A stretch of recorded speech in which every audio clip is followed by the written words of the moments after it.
El 15 de junio de 1998, 24 alumnos posaron frente a la cámara en el patio central de la Escuela Técnica Industrial número 47 de Chihuahua.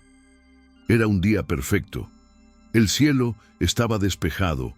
El sol brillaba con esa intensidad característica del norte mexicano, y las familias aplaudían emocionadas. Los jóvenes llevaban sus togas azul marino y birretes dorados. Sonreían. Algunos levantaban sus diplomas, otros abrazaban a sus compañeros. El fotógrafo, un hombre llamado Ernesto Villarreal, tomó exactamente 3 disparos con su cámara Nikon FM2. 3 fotos, 3 oportunidades para capturar un momento que debía ser inolvidable. Y lo fue, pero no por las razones que nadie esperaba. Cuando las fotografías fueron reveladas 5 días después, en el estudio fotográfico La Perla, en el centro de Chihuahua, algo estaba terriblemente mal. Ernesto Villarreal fue el primero en notarlo. Eran las 9 de la noche del 20 de junio. Estaba solo en el cuarto oscuro, con esa luz roja que convertía todo en sombras. Había revelado cientos de fotos de graduación a lo largo de su carrera. 30 años documentando ceremonias, bodas, quinceañeras. Conocía cada detalle del proceso.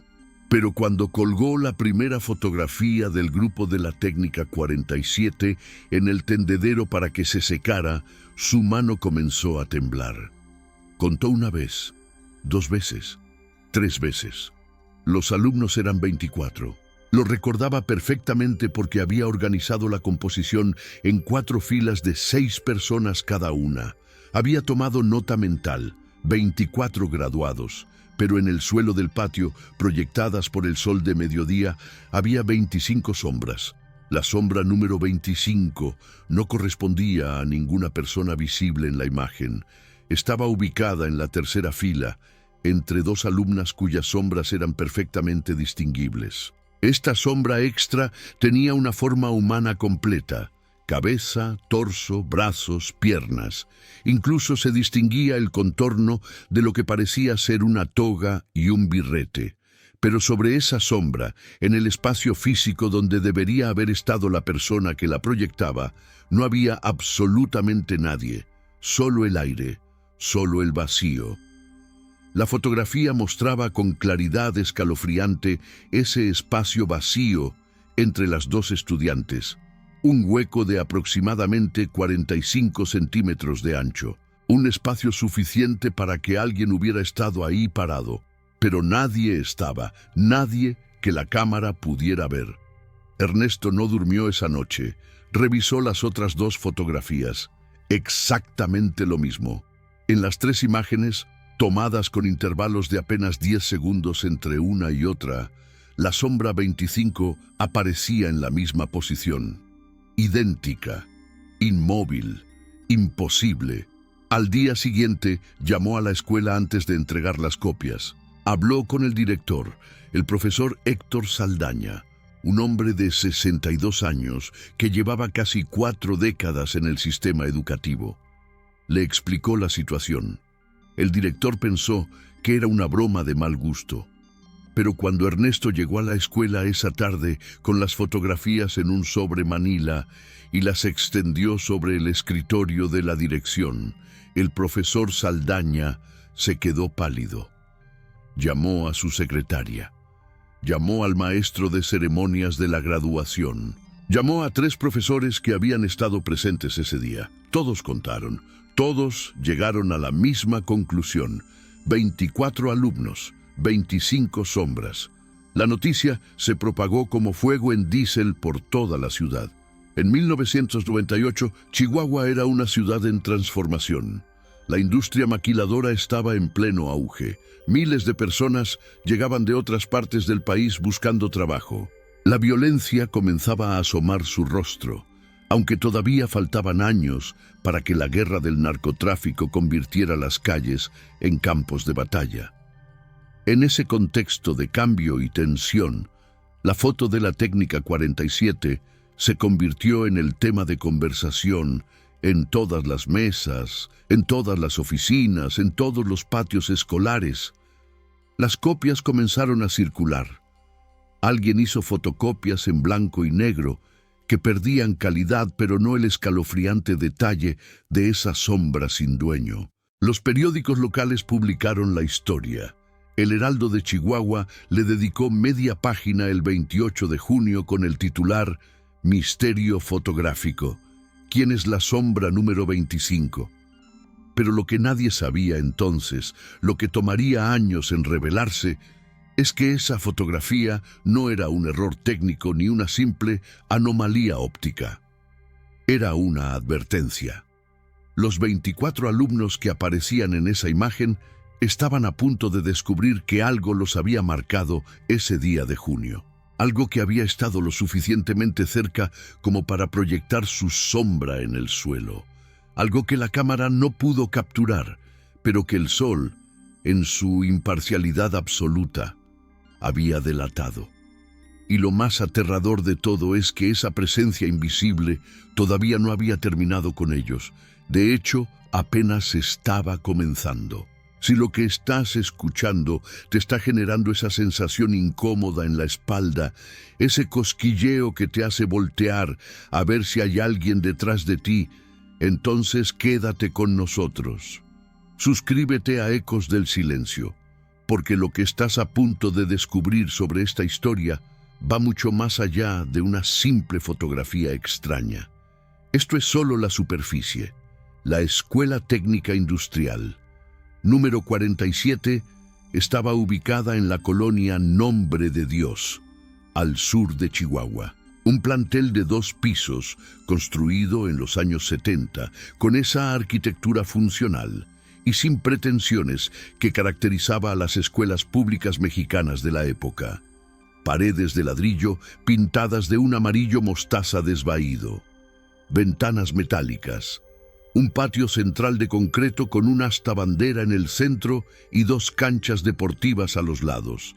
Nada fuera de lo común. Nada que sugiriera que ese lugar pudiera ser escenario de algo inexplicable. Pero quienes conocían la historia del terreno sabían que la Técnica 47 estaba construida sobre tierra con memoria. Antes de que existiera la escuela, antes incluso de que existiera la colonia Nombre de Dios, esa zona era parte de un antiguo camposanto que funcionó entre 1880 y 1920. El Panteón de la Santa Cruz, le llamaban. Fue cerrado por órdenes sanitarias después de la epidemia de influenza española que mató a miles de personas en Chihuahua entre 1918 y 1920. Los restos que pudieron ser identificados y reclamados fueron trasladados al nuevo cementerio municipal. Pero hubo otros, cientos de otros, personas sin familia, indigentes, víctimas de la violencia revolucionaria cuyos nombres nadie conocía. Esos cuerpos quedaron ahí, bajo tierra, cuando el panteón fue sellado. Durante décadas, el terreno permaneció baldío. La gente del rumbo evitaba pasar por ahí de noche. Decían que se escuchaban lamentos, que las luces extrañas flotaban entre los mezquites. Para los años 60, cuando la ciudad comenzó a expandirse, las autoridades decidieron que ese terreno era perfecto para desarrollo urbano. Nadie mencionó lo que había debajo, o tal vez lo mencionaron y nadie quiso escuchar. La construcción de la escuela comenzó en 1971. Los trabajadores encontraron huesos en 3 ocasiones diferentes. Cada vez, los capataces les ordenaban guardar silencio, recoger los restos en cajas de cartón y continuar excavando. No había tiempo para arqueólogos ni para ceremonias. Había una escuela que construir, un país que modernizar. Los muertos podían esperar, y esperaron. 30 años esperaron, hasta aquella mañana de junio de 1998. Los 24 alumnos de la generación 1995-1998 de la Escuela Técnica Industrial, número 47, eran jóvenes de entre 18 y 20 años.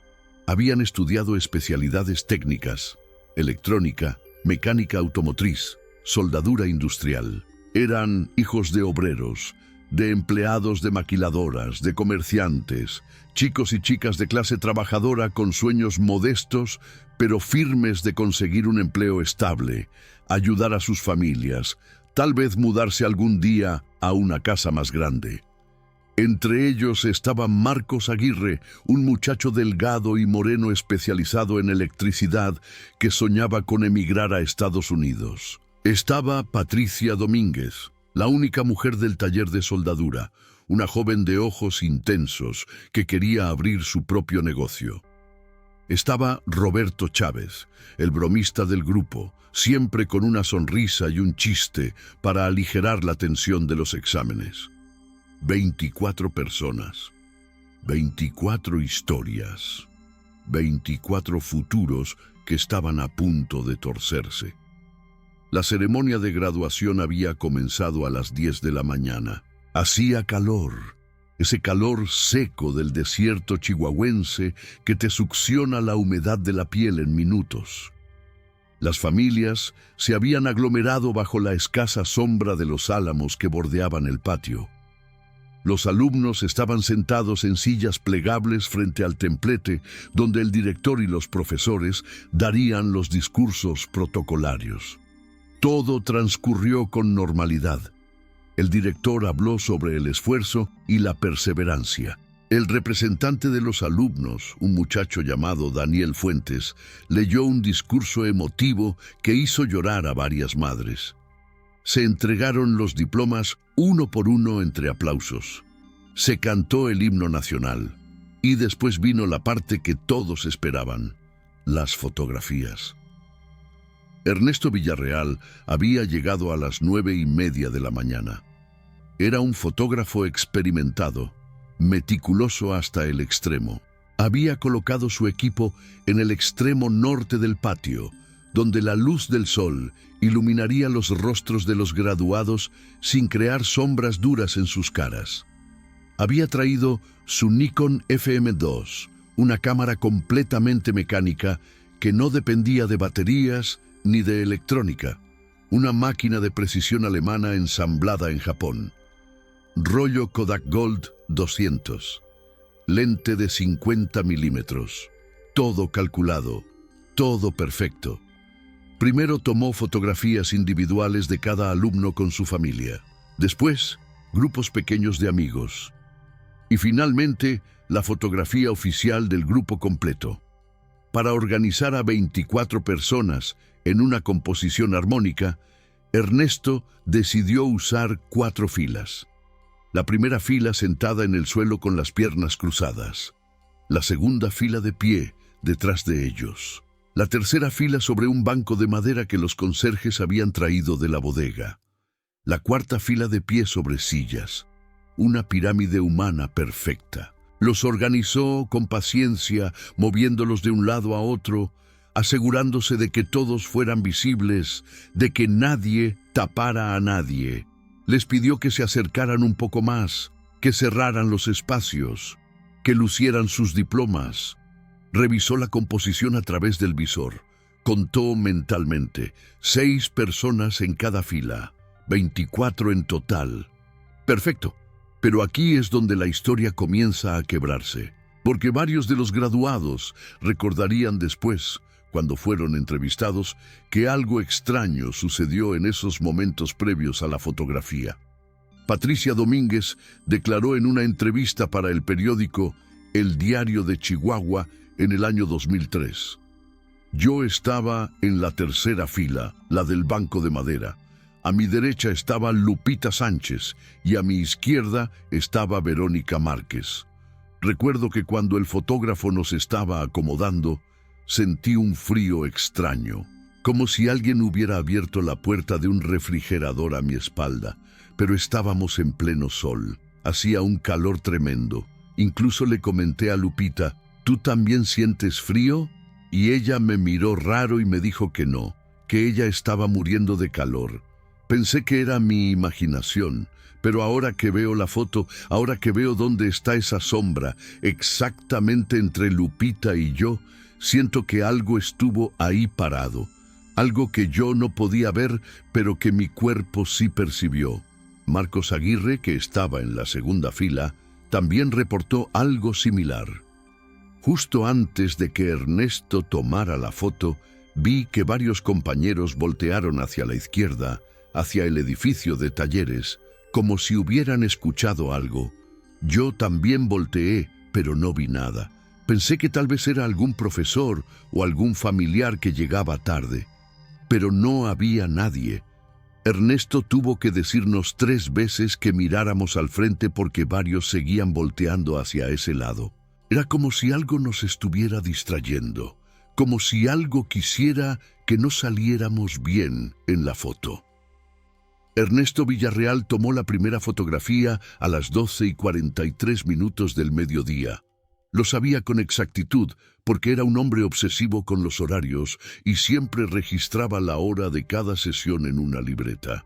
La luz era perfecta.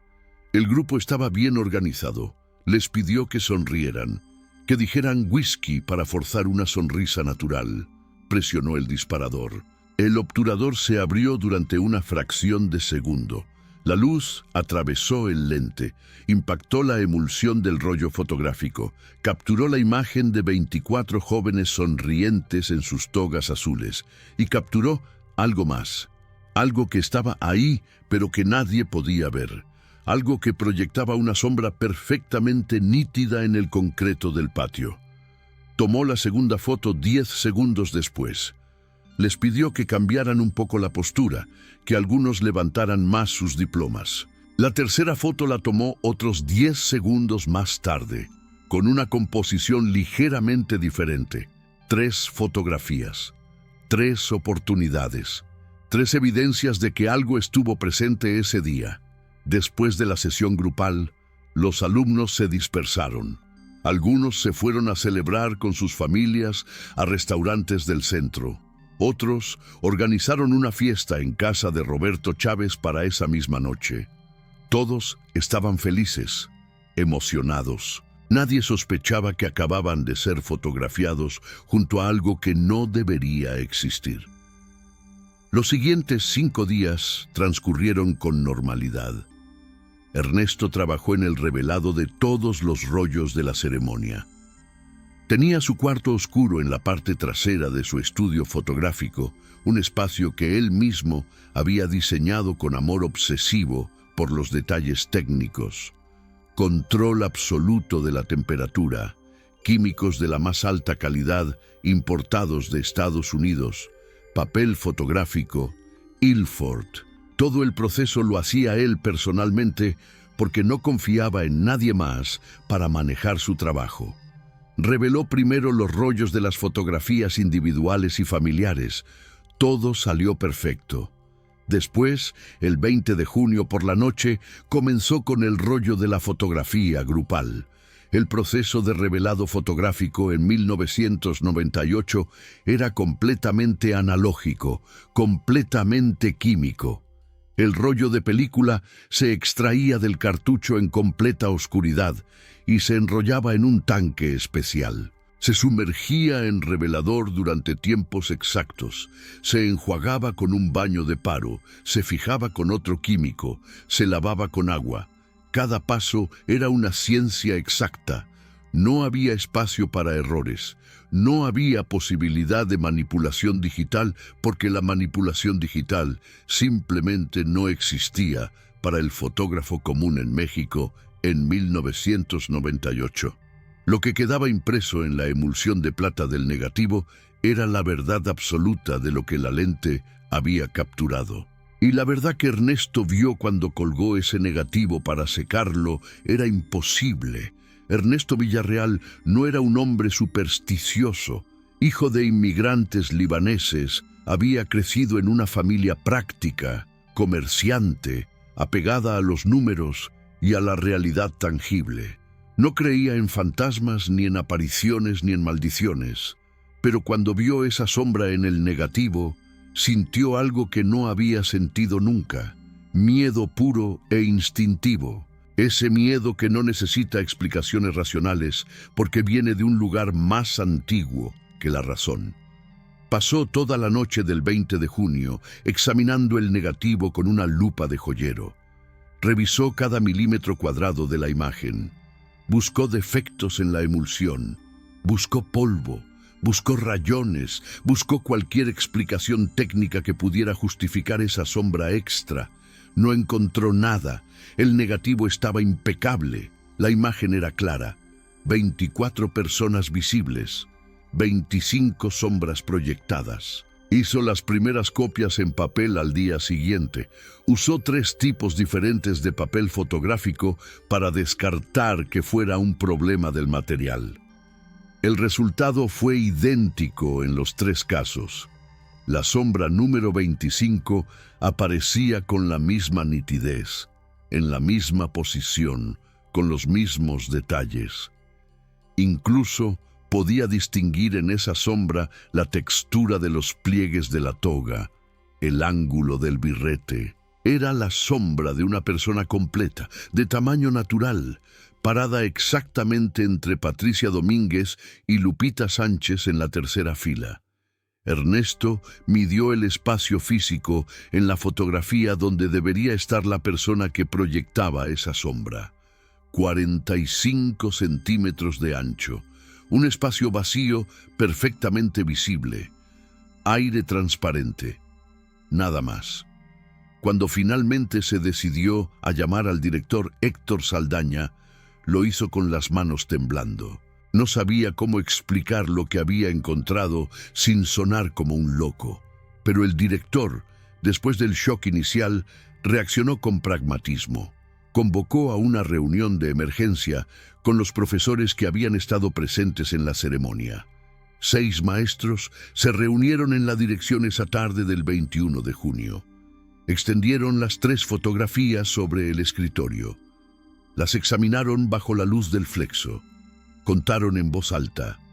Uno por uno identificaron a cada alumno en la imagen. 24 nombres, 24 rostros conocidos. Y después contaron las sombras. 1, 2, 3, 4, hasta 25. La sombra sin dueño estaba ahí, innegable, imposible de racionalizar. El profesor Ramón Estrada, maestro de matemáticas y el más escéptico del grupo, propuso una teoría. Tal vez es una doble exposición. Tal vez la cámara capturó 2 imágenes superpuestas y una de ellas tiene a alguien que después se movió. Pero Ernesto negó con la cabeza. Imposible. Esta cámara es mecánica. No tiene modo de doble exposición a menos que yo lo active manualmente, y no lo hice. Además, fíjense en las otras 2 fotos. La sombra aparece en exactamente la misma posición en las 3. Si fuera una doble exposición accidental, la posición cambiaría. El argumento era irrefutable. La maestra Carmen Ledezma, profesora de historia y conocedora de las leyendas locales, dijo algo que heló la sangre de todos. Ustedes saben que esta escuela está construida sobre el antiguo Panteón de la Santa Cruz, ¿verdad? Mi abuela trabajó aquí en los años 70 cuando estaban construyendo.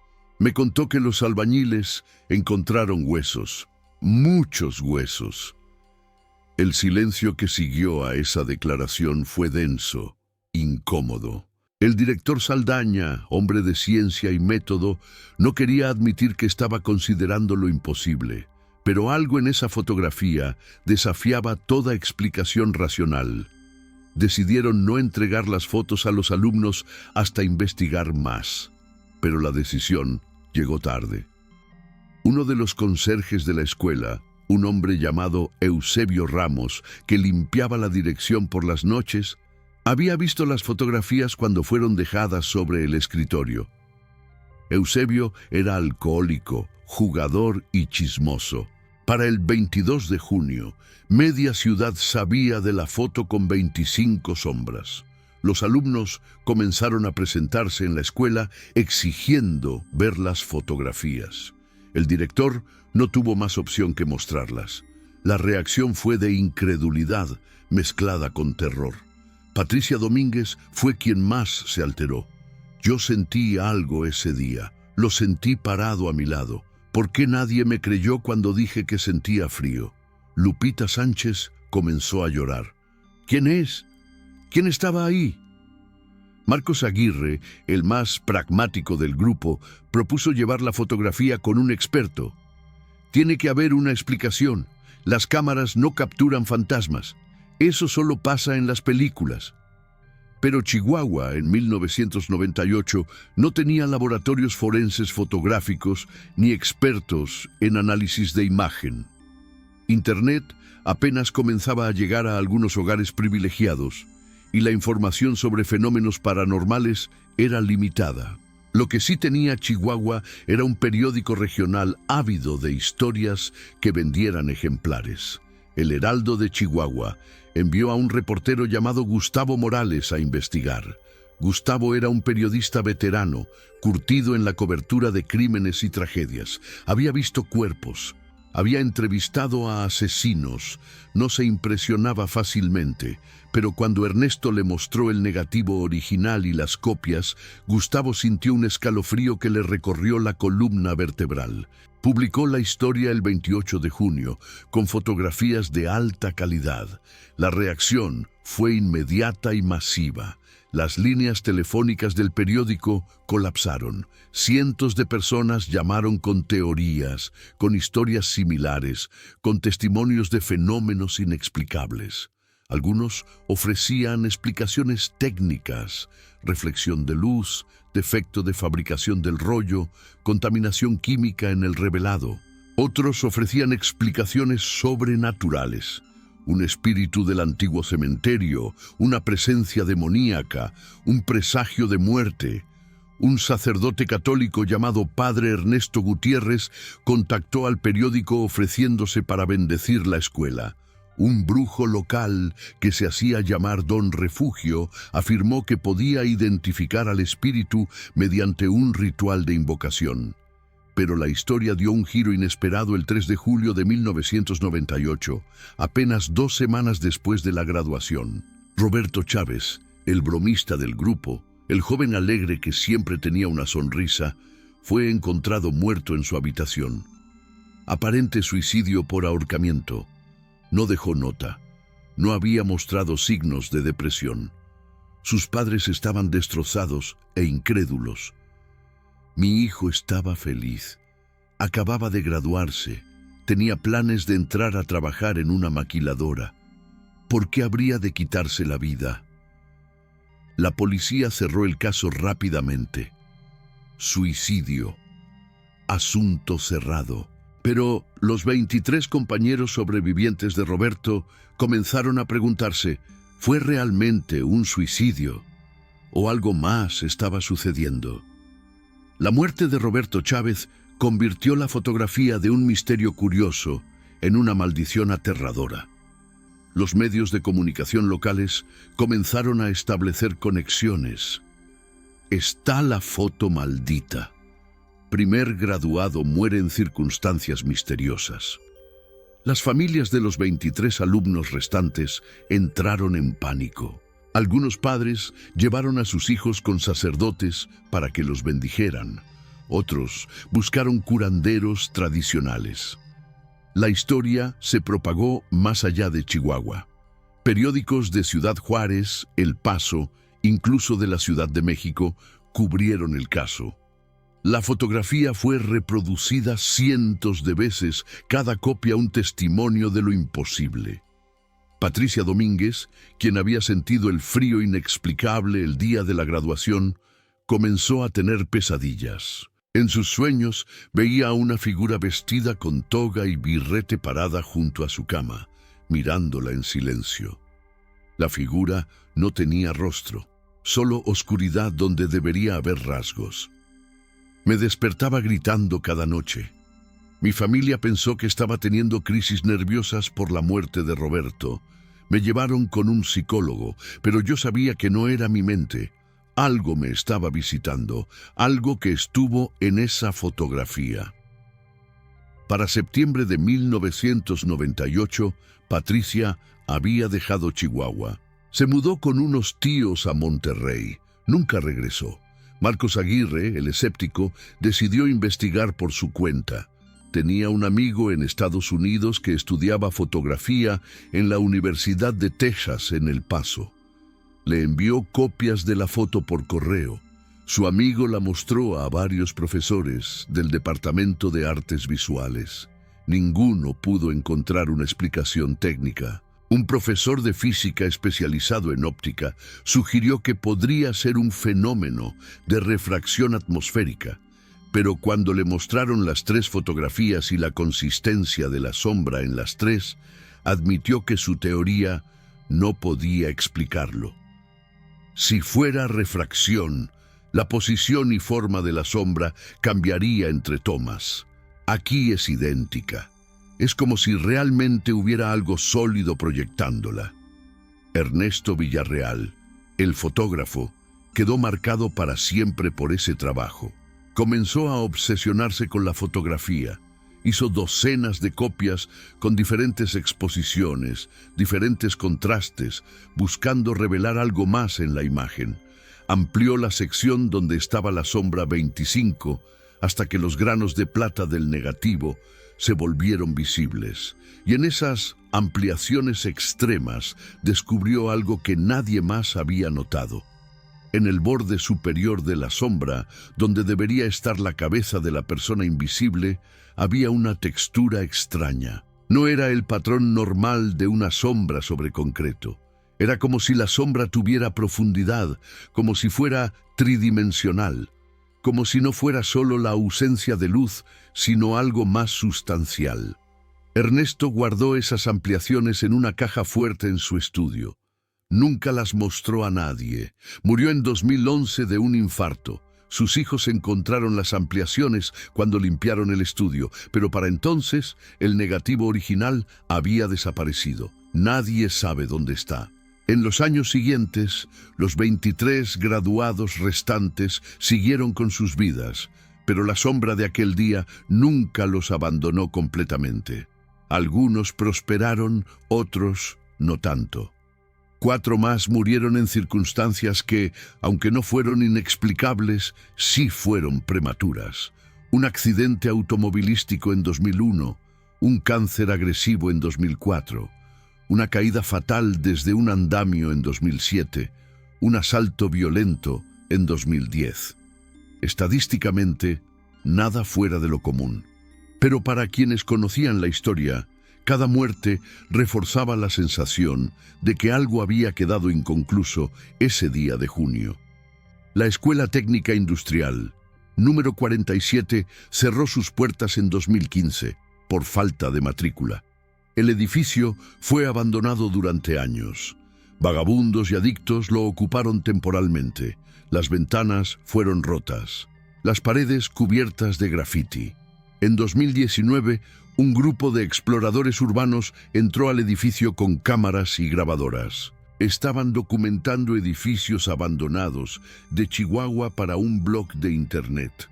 Cuando llegaron al patio central, donde se había tomado la fotografía, todos reportaron una sensación de malestar intenso, mareos, náuseas. Una de las exploradoras, una mujer llamada Sofía Rentería, tuvo un ataque de pánico y rogó al grupo que se fueran. Cuando revisaron las fotografías digitales que habían tomado esa tarde, en 3 de las imágenes del patio aparecía una anomalía. Una mancha oscura de forma vagamente humana en el mismo lugar donde había estado la sombra 25 en 1998. Las cámaras digitales, con sus sensores electrónicos modernos, habían capturado algo que seguía ahí después de 21 años. Hoy, en 2024, quedan 19 de los 24 alumnos originales. La mayoría prefiere no hablar del tema. Cuando periodistas o investigadores paranormales los contactan, rechazan las entrevistas, quieren olvidar, quieren seguir adelante.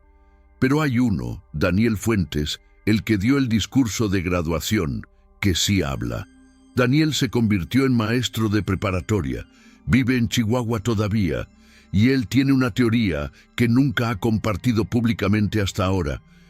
Creo que ese día, cuando nos tomaron la foto, 25 personas deberían haber estado ahí. Creo que alguien faltó, alguien que debió graduarse con nosotros, pero que no lo hizo. Y creo que esa persona, o su esencia, o su destino no cumplido, se manifestó en la fotografía. No como una maldición, sino como un reclamo, como un recordatorio de que no todos los que comienzan un camino llegan al final. La investigación para este episodio reveló algo inquietante. En 1995, cuando esa generación comenzó sus estudios en la técnica 47, había 25 alumnos matriculados. Uno de ellos, un joven llamado Adrián Montes, desapareció en noviembre de 1997. Salió de su casa una mañana para ir a la escuela y nunca llegó. Nunca fue encontrado. Su caso quedó archivado como persona desaparecida. Los registros escolares muestran que Adrián habría sido el alumno número 25 en graduarse si hubiera llegado a junio de 1998. Estaba en la lista original de graduados. Su nombre fue borrado apenas semanas antes de la ceremonia. Es posible que la sombra número 25 fuera la de Adrián Montes. Es posible que su espíritu, o su energía, o cualquier cosa que seamos cuando ya no estamos, haya asistido a esa graduación que nunca pudo vivir. La física cuántica nos dice que la observación altera la realidad. La fotografía es el acto último de observación, capturar un momento y convertirlo en permanente. Tal vez ese día la cámara de Ernesto Villarreal observó algo que los ojos humanos no podían ver. Tal vez la luz del sol, más antigua y más verdadera que nuestros sentidos limitados, reveló lo que realmente estaba presente en ese patio. No solo 24 graduados celebrando su logro, sino 25 sueños, 24 cumplidos, uno eterno. Las copias originales de la fotografía todavía existen. Algunos de los graduados las conservan guardadas en cajas, en closets, en lugares donde no tienen que verlas, pero tampoco pueden deshacerse de ellas. Son evidencia de algo que no debería ser posible, pero que es innegablemente real. Son un recordatorio de que el mundo es más extraño de lo que nuestros libros de texto admiten, de que entre las grietas de la realidad cotidiana, lo imposible a veces se filtra. Y cuando lo hace, cuando se hace visible, aunque sea por una fracción de segundo, en una fotografía tomada al mediodía bajo el sol implacable del desierto, cambia para siempre a quienes lo presencian. Tú que has escuchado esta historia hasta el final, ¿qué crees? ¿Fue un defecto técnico que la ciencia aún no puede explicar? ¿Fue la manifestación de un espíritu atrapado entre dos realidades? ¿Fue Adrián Montes reclamando su lugar en una ceremonia que le fue arrebatada? Déjanos tu teoría en los comentarios. Y si conoces a alguien que vivió en Chihuahua en esos años, si conoces a alguien que recuerde esta historia, comparte este video. Porque hay misterios que solo pueden ser resueltos cuando suficientes voces se unen para exigir respuestas. Suscríbete a Ecos del Silencio si quieres que sigamos investigando los casos que las autoridades archivan, las historias que los periódicos olvidan, los misterios que se esconden en las fotografías antiguas guardadas en cajas de zapatos en los closets de México. Dale like si esto te hizo cuestionar qué más podría estar ahí, invisible pero presente, proyectando su sombra en nuestra realidad sin que lo sepamos. Porque después de escuchar esta historia, la próxima vez que veas una fotografía grupal, no podrás evitar contar las personas y después contar las sombras y rezar para que los números coincidan. Esta ha sido la historia de la foto de graduación de Chihuahua. 24 alumnos, 25 sombras. Un misterio que 26 años después sigue sin respuesta. Hasta la próxima investigación. Esto es Ecos del Silencio. La verdad está en las sombras.